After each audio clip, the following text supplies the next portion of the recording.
Okay, this is Philip Lee, and it's April 12th, 2020, and I'm going to make a video presentation on the economics and politics of Southern Reconstruction. So let's go ahead and get started. Historians have reinterpreted Civil War Reconstruction over the past 50 years. Shortly before the centennial, it was commonly believed that the chief aim of the Republican Congress was to ensure lasting party control over the federal government by creating a reliable voting bloc in the South, for which improved racial status among Blacks was a coupled but secondary objective. By the sesquicentennial, however, it had become the accepted view that Republican desire for racial equality was untainted by anything more than negligible self-interest. Consequently, the presently dominant race-centric focus on Reconstruction minimizes factors that affected Southerners of all races. Contrary to popular belief, Southern poverty has been a longer-lasting Civil War legacy than has segregation.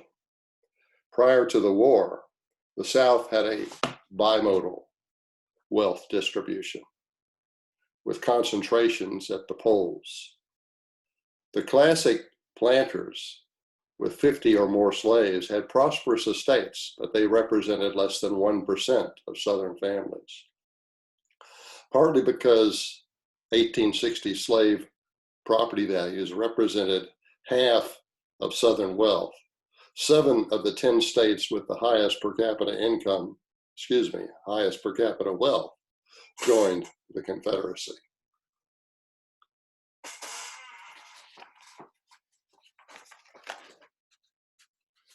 But since 70% of Confederate families did not own slaves, the South's per capita income was 28% below the nation's average. A century later, 8 of the 10 states with the lowest per capita incomes were former rebel states. The depths of postbellum Southern poverty and its duration were far greater, longer, and more multiracial than commonly supposed. It took 85 years until 1950 for the South's per capita income to regain the below average percentile ranking that it held in 1860. The war had destroyed 2/3 of Southern railroads and livestock. Excluding the total loss in the value of slaves resulting from emancipation, assessed real property values in 1870 were less than half of those in 1860.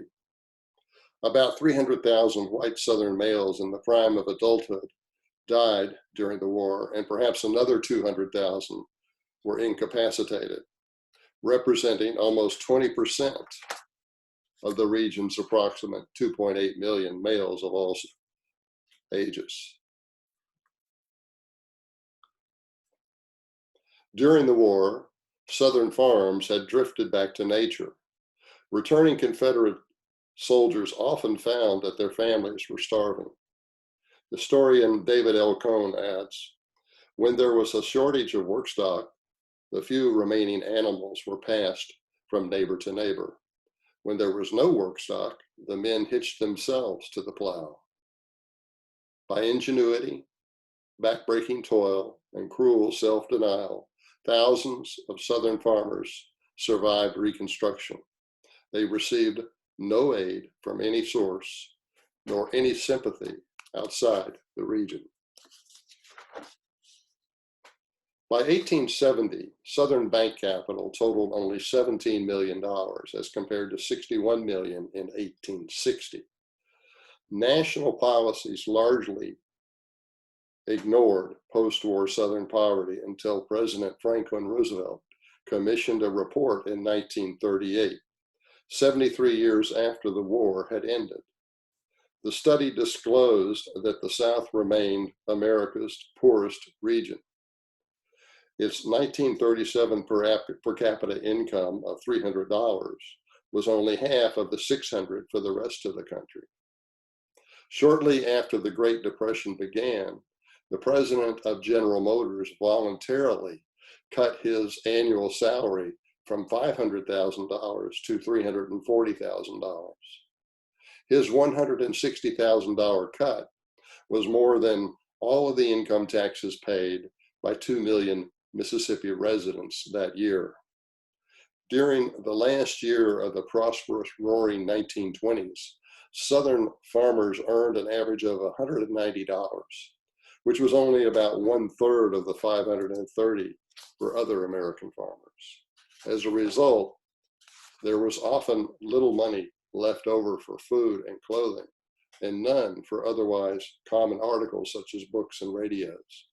Even as late as the 1930s, more than half of Southern farmers depended upon cotton alone. Composing more than half of all Southern farmers, tenants and sharecroppers were at the bottom of the heap.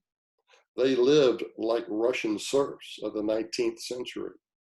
Sharecropper per capita incomes averaged $63 annually, which equated to 17 cents per day. By comparison, during the Depression that followed the 1873 financial panic, 65 years earlier, the Ohio Department of Labor estimated the poverty line in their state at $1 a day. Perhaps most surprising to present-day audiences, Roosevelt's report disclosed that whites composed half of all sharecroppers and that they lived, quote, under economic conditions almost identical with those of Negro sharecroppers, close quote. Since cotton was the cornerstone of the South's economy, nearly all residents shared the farmers' hazards to some extent. Financing the farmers, for example, was more costly than elsewhere because of the greater risk of failure. Poverty bred poor health. Ailments such as pellagra, rickets, and hookworm that were almost unknown in other parts of the country plagued the South for almost a century after the war. All could have been prevented by cheap dietary changes, better sanitation, and the use of shoes.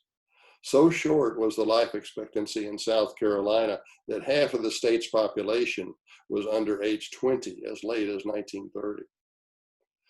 Of 3 million farm homes surveyed in 1930, only 6% had piped-in water. More than half were unpainted. Only about 1/3 had screens. Post-war politics and federal economic policies contributed to the South's long-delayed economic recovery. Among such factors were property confiscations, Republican Party self-interest, discriminatory federal budgets, protective tariffs, union veterans' pensions, banking regulations, discriminatory freight rates, lax monopoly regulation, absentee ownership, and the requirement that America's poorest states pay for the public education of ex-slaves, even though emancipation was a national, not regional policy. When Lee surrendered to Grant, more than 2 million fungible cotton bales lay scattered across the South, as compared to a trifling 15 million in US currency, then circulating in the region. But instead of priming the pump of Southern economic recovery, the cotton was plundered. Union soldiers, US Treasury officials, and Northern businessmen stole most of it.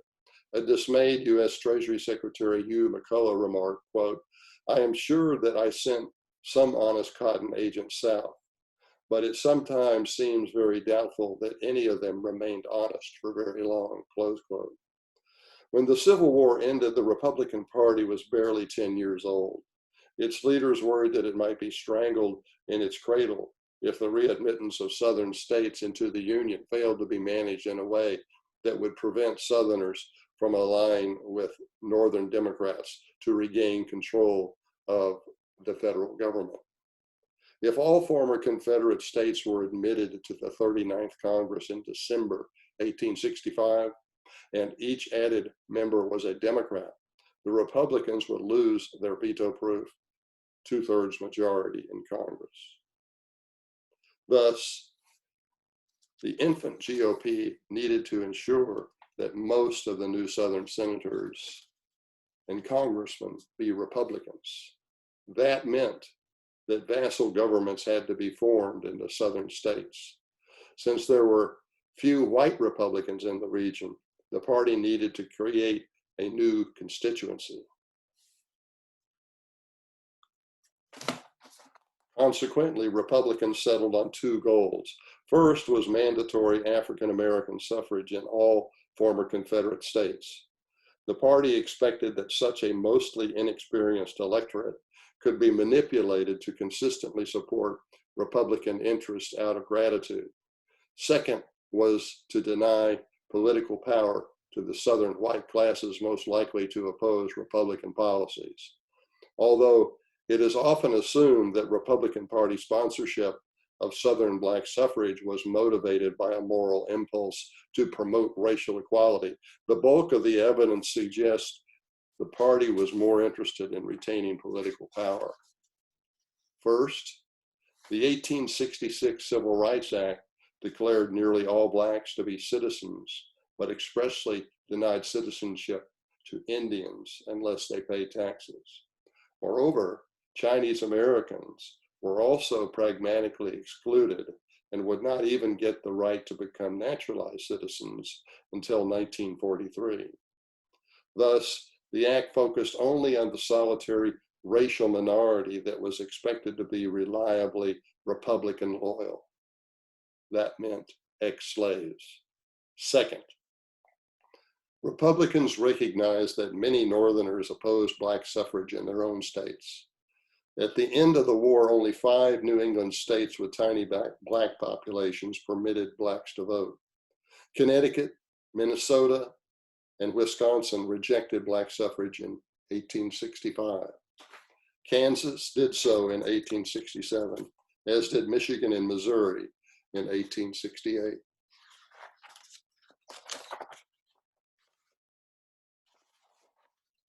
Third, a month after General Lee's surrender, Union Major General William T. Sherman wrote a colleague, quote, "I have never heard a Negro ask for voting rights, and I think it would be his ruin.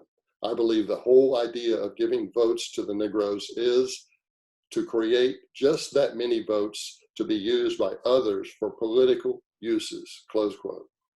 Fourth, after the collapse of the carpetbag regimes in 1877, the Republican Party virtually ignored Southern Blacks.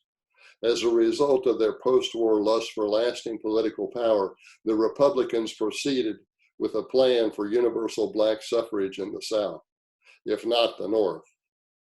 They adopted 3 1867 congressional acts that passed them over President Andrew Johnson's vetoes. The acts imposed 4 requirements on the South.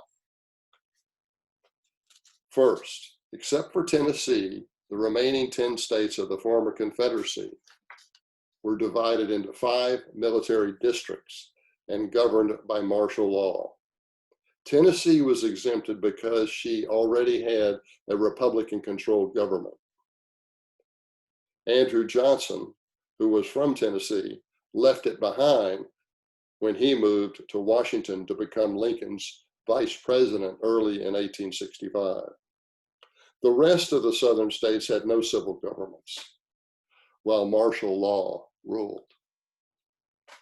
Second, each of the 10 was to organize conventions to adopt new constitutions satisfactory to Congress in order to optimize Republican favorable results for the election of convention delegates. Occupation soldiers supervised voter registrations and administered loyalty oaths. Third, the states were required to let Black males vote for convention delegates and simultaneously deny office-holding privileges to many former Confederates, and as well as voting rights to those whites who could not pass the loyalty oaths. Fourth, each state constitution was to require universal black male suffrage, although they were permitted to restrict white suffrage. Moreover, the General Assemblies of the newly formed state governments might additionally restrict white suffrage after they were in session. Although congressional Republicans overrode his objections, President Johnson's veto messages cast doubt on the constitutionality of the 1867 Reconstruction Acts, as well as the 1866 Civil Rights Act. Ever since the 1791 10th Amendment, voter qualifications had become a states' right. In 1868, therefore, the Republicans resolved to amend the Constitution. The result was the 14th Amendment, which had three key provisions. First, persons born in the United States would be American citizens and citizens of their resident states. No race could be excluded except Indians. Asian Americans, however, were also effectively excluded by gender-specific immigration restrictions. Specifically, few Asian females were allowed to enter the country for birthing babies that would otherwise be entitled to birthright citizenship. Second, states refusing suffrage to male citizens of any qualified race would have their congressional representation cut by subtracting the number of members of the excluded race from the applicable state's population for purposes of calculating House representation and electoral votes. Due to their tiny black populations, the provision was inconsequential in northern states. Third, no elected representative from the former Confederate states could be seated in Congress until his state adopted the 14th Amendment and Congress approved the pertinent state's constitution. Until then, the applicable state would continue to be ruled by the military. Secretary of State Seward ratified the 14th Amendment in July 1868 by declaring that 28 of 36 states had approved it, even though 2 of the 28, Ohio and New Jersey, had rescinded their ratifications. As a result, the 1868 Republican presidential candidate, Ulysses Grant, won 450,000 black Southern votes, without which he would have lost the popular vote, although he would have retained a majority of the electoral votes. Since 6 of the readmitted 8 Southern states voted for Grant in 1868 and only 2 voted against him, it was apparent that a second amendment granting black men the vote in every state could be quickly approved. The resulting 15th Amendment was ratified in 1870. During Reconstruction, former Confederates were required to pay their share of federal taxes for sizable budget items that, if paid by an independent defeated foe, would have constituted reparations. The Southern states did not escape equivalent penalties merely because they were readmitted to the Union. This table summarizes federal tax revenues and spending for a quarter of a century following the Civil War. More than half of the federal tax revenues were applied to 3 items. First, interest on federal debt. Second, budget surpluses used to retire that federal debt. And third, Union veterans' pensions. Although compelled to pay their share of taxes required to fund all of those items, former Confederates and their descendants derived no benefit from them.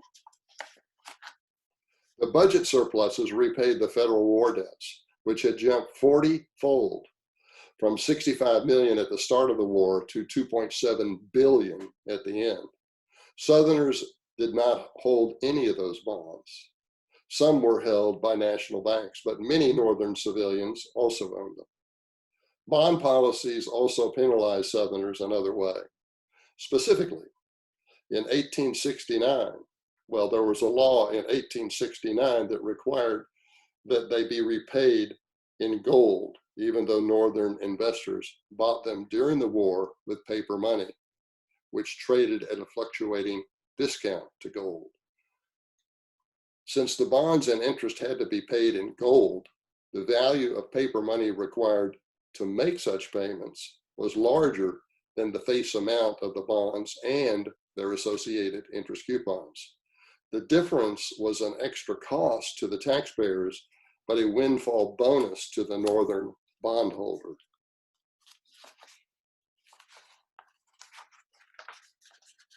Protective tariffs caused the budget surpluses, as they generated more income than needed to operate the federal government. As compared to 19% before the war, dutiable items were taxed at about 45% until Democrat Woodrow Wilson became president in 1913. They were increased again in the 1920s after Republicans regained the White House. Rates generally remained high until after World War II, when the manufacturing economies of the states north of the Ohio and Potomac rivers had no international competitors because World War II had destroyed the economies of Europe and Asia. Protective tariffs harmed the South's export economy. Even as late as the 1930s, the region sold 60% of its cotton overseas. But foreign buyers could not pay for Southern cotton unless they could generate exchange credits by selling manufactured goods to Americans, which protective tariffs restricted. By one estimate, the post-Civil War tariffs imposed an implicit 11% tax on agricultural exports. As Cornell professor Richard Bensel put it, quote, "The tariff redistributed wealth from the periphery to the northern industrial regions in the form of higher prices for manufactured goods, and from the periphery to the national treasury in the form of customs duties," close quote.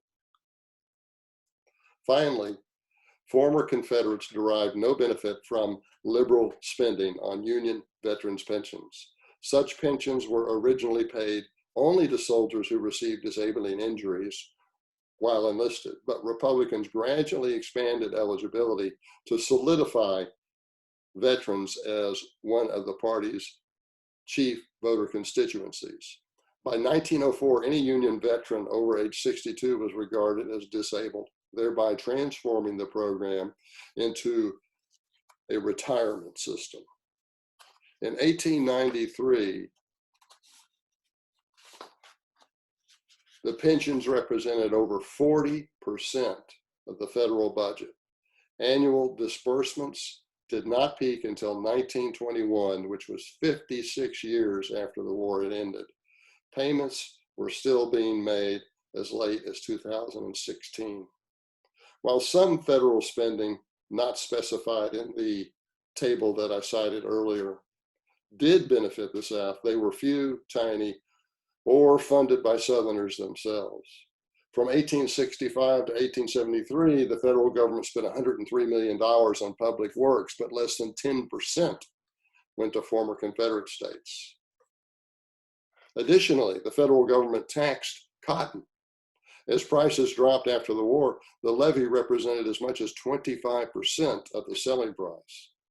It raised $68 million, which was about 7 times the amount of public work spending in the South from 1865 to 1873.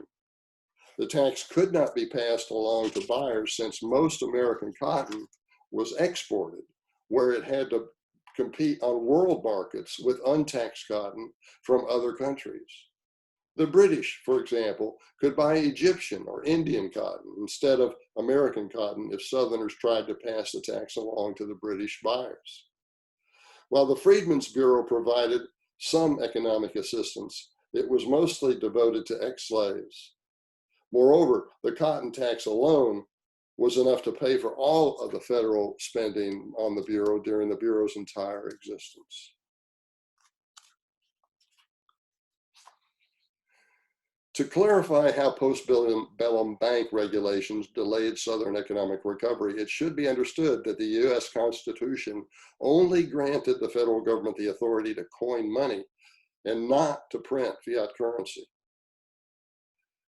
Due to the collapse of the earlier continental dollar, this was not merely an oversight. In contrast, money could be coined from metals such as gold or silver that had an intrinsic bullion value, but it could not be printed on paper with nothing to back it up. Nonetheless, the enormous federal financing required by the Civil War compelled monetary changes. The first was the 1862 Legal Tender Act, which paved the way for the 1863 National Banking Act. The first act authorized the federal government to print paper money without any gold backing, and the second forced the national banks to become regular buyers of federal bonds, which were used to finance the war. The new national banks became eager buyers of government war bonds because the bonds could be used as interest-bearing reserves, whereas gold reserves, the previous standard, paid no interest. Although the post-Billum South badly needed rebuilding capital, it was almost impossible for Southerners to organize suitable banks. First, national bank capital requirements were too high for poor Southerners. Second, national banks generally could not make mortgage loans, a loan type essential to the agrarian South. Third, national banks were restricted to a single branch, which was a handicap in the sparsely populated South. Fourth, even though state-chartered banks might offer mortgages and/or require less startup capital, the 10% federal tax on their banknotes burdened them with prohibitive operating costs. Fifth, regulatory limitations on the total value of national banknotes allowed to circulate throughout the country made it hard to gain authority to open new banks, thereby leaving banking concentrated in the Northeast. So my point there was banking was concentrated in the Northeast to begin with. Laws that limited the total amount of banknotes that could circulate in the country, they were hitting their ceiling. So that meant that the status quo had to remain unless that law was changed, or the northeastern banks reduced the number of banknotes they issued, which was about as likely as a Cherokee Indian getting elected pope. Northern railroads steadily increased their ownership of Southern operators for decades after the war due to that Southern capital shortage. Once under Northern control, the railroads began using discriminatory freight rates to block Southern competition to principal Northern shippers, such as steelmakers. When asked in 1890 why shipping rates into the North for Southern iron products was higher, one Pennsylvania railroad agent replied, quote, "It was done at the request of the Pennsylvania iron men," close quote. Yet due to its wealth and industrial concentration, the region north of the Ohio and Potomac rivers was a key market. All domestic manufacturers needed to access that market north of the Ohio and Potomac rivers if they were to compete on a national scale. They had to get into that market, otherwise they could not compete on a national scale.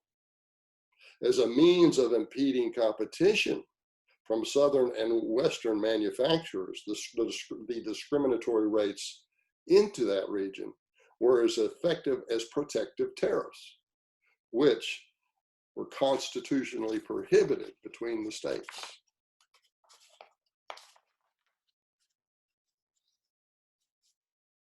Interstate railroad freight practices were not subject to federal review until the Interstate Commerce Commission was formed in 1887.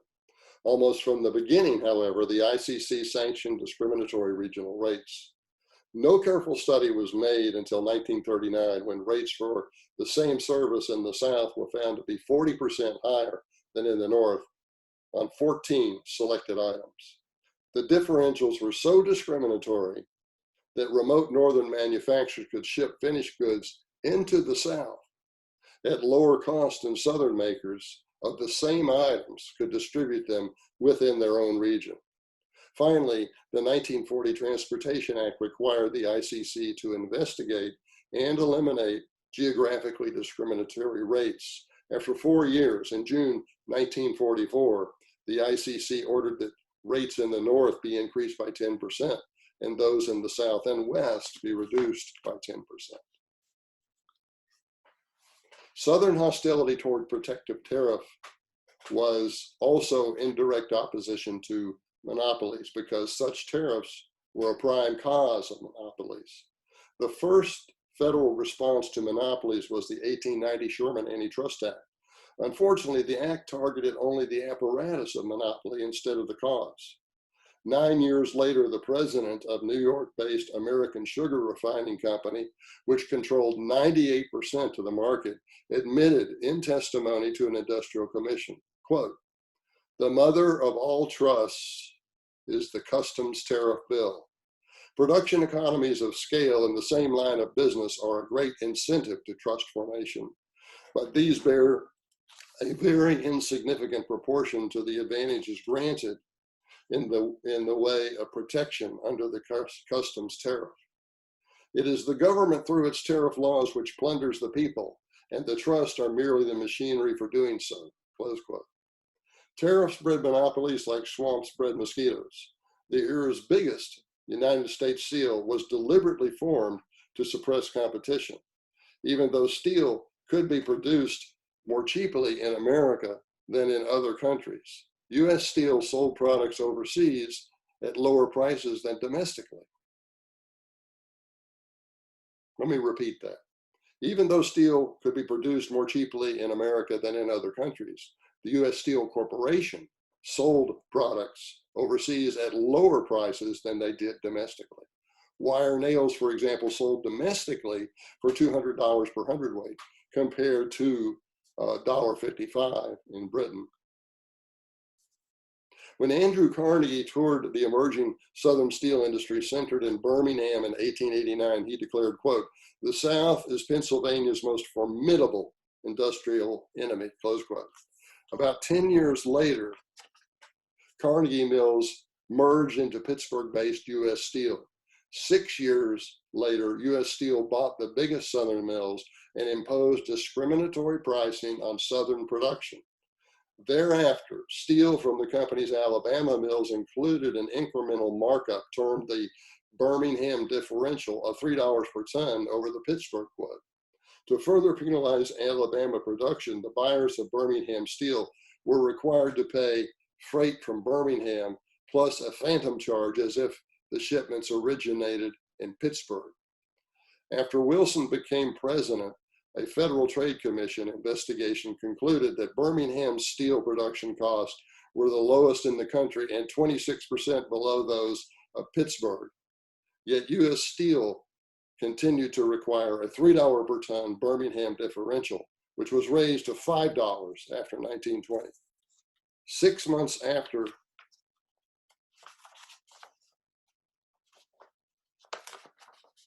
the differential was finally abolished in 1939, shipbuilding plants in Mississippi and Alabama announced major expansions.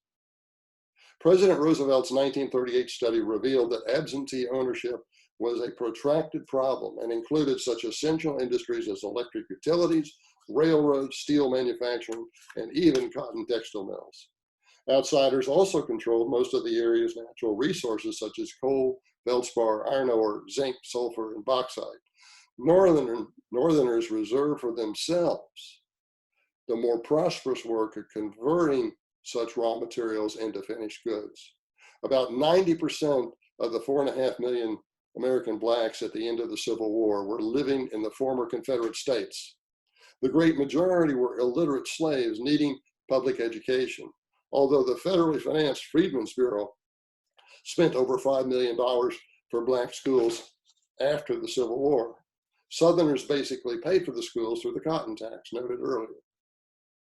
After Congress discontinued the Bureau in 1870, the former rebel states had to rely upon their own meager tax resources to pay for educating all of their pupils, including the 40% who were black.